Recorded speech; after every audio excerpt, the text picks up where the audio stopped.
Today I review Civil War II issue 0, All New Wolverine issue 8, and Uncanny Avengers issue 9. Hello and welcome to the Sick with Reviews. I'm sick and sleep deprived, so I apologize if I'm a little slow this episode or if my voice cracks. I'm getting over a cold, but I still wanted to get this, see, there you go. I still wanted to get this video out. So, normally on this show, we review 3 comics every week, so that's what we're gonna do. So let's get started. See, I'm sick. First up is Civil War II issue 0, written by Brian Michael Bendis with art by Olivier Coipel. Now, I know you can't tell by my facial expressions or probably the tone of my voice at all. This is a really bad time to record this as I'm sick. But I really loved this issue. It kind of blew me away. My expectations were totally superseded. This book was great, is what I'm trying to say. I was really impressed with Bendis' writing, and that's not to say that I don't like Bendis as a writer. I know a lot of people, there's a very vocal group that doesn't like Bendis because of his very elongated writing and how he sometimes forgets continuity and sometimes even forgets what he's written in the past issue or whatever, but it was really solid here. I really think that he was able to achieve very subtly setting up Civil War II by also introducing the plot and kind of fusing that in with everything very naturally, and it just worked really well. Basically, this is how a 0 issue should be done, especially for an event. It should set things up without actually spoiling everything or being detrimental to the series. Like, if you picked Civil War II up at issue 1, you could just do that. You don't need issue 0, but it's definitely a great companion piece to get started, and it shows kind of the early ideologies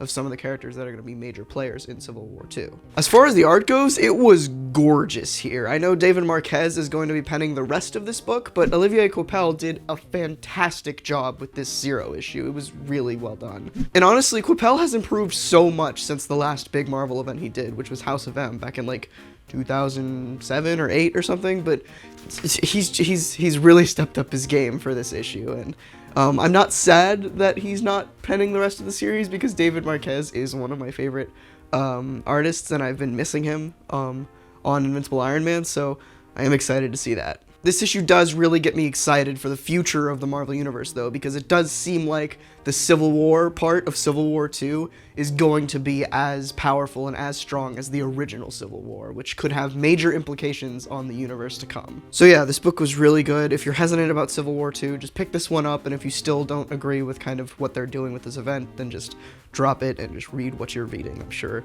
it won't be that interrupted. Next up is All New Wolverine issue 8, written by Tom Taylor with art by Marcio Takara. This book just manages to be consistently great issue to issue, and I'm honestly not that surprising as it's Tom Taylor who's writing it. This issue starts the next full-on storyline after the kind of Three Sisters arc that the book opened with. After that kind of interlude issue with Squirrel Girl, this is kind of kicking off the next big story arc. This issue just does a very good job of setting up the storyline, and it's super engaging. Also, the art change. I know it happened last issue, but I am super loving it. My only complaint, which is weird, is the same complaint I had with the previous artist, is that the faces are a bit weird. Like, the eyes are kind of stretched out. I don't know, it's hard to explain. They're kind of like fish eyes, in a way. They're very, far apart from each other a lot of the time, so I don't know. Maybe Tom Taylor just really likes fish eyes. And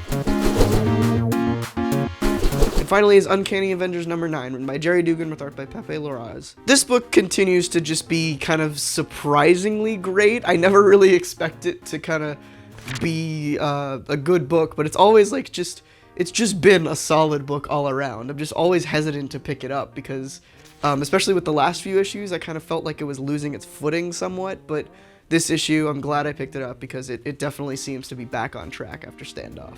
So as far as this new story arc, for those that read Rage of Ultron who saw when Hank Pym merged with Ultron, this is where his story picks up again. I know they teased him coming back before Standoff in this book, but they're dealing with that now. He came to Earth, and now they're like, oh, he's actually alive, but he's merged with Ultron, and they're going to be dealing with that. And it's really cool. That's honestly one of the coolest things to come out of that whole Rage of Ultron, weird graphic novel stuff And I'm glad they're finally picking up on it and they're like accepting it into the continuity. It's a good time. Also, I wanted to quickly comment on the art here. I don't know if the artist changed, but the art is definitely better than it has been in previous issues. It's the same style, which is why I'm not sure if the artist changed. I didn't really pay attention to the art names, but it's the same style. It's just more refined. It looks less cartoony and more kind of straight and narrow, and I don't know. I like it a lot better. It just seems like it's more refined is the best way to put it. So yeah, those are all the reviews that I've got for you this week. Again, I apologize for being sick, but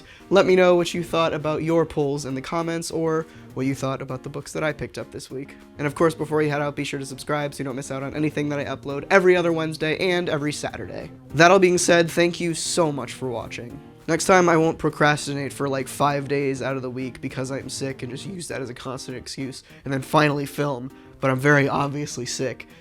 I'm sorry. I keep mentioning that I'm sick. It's fine.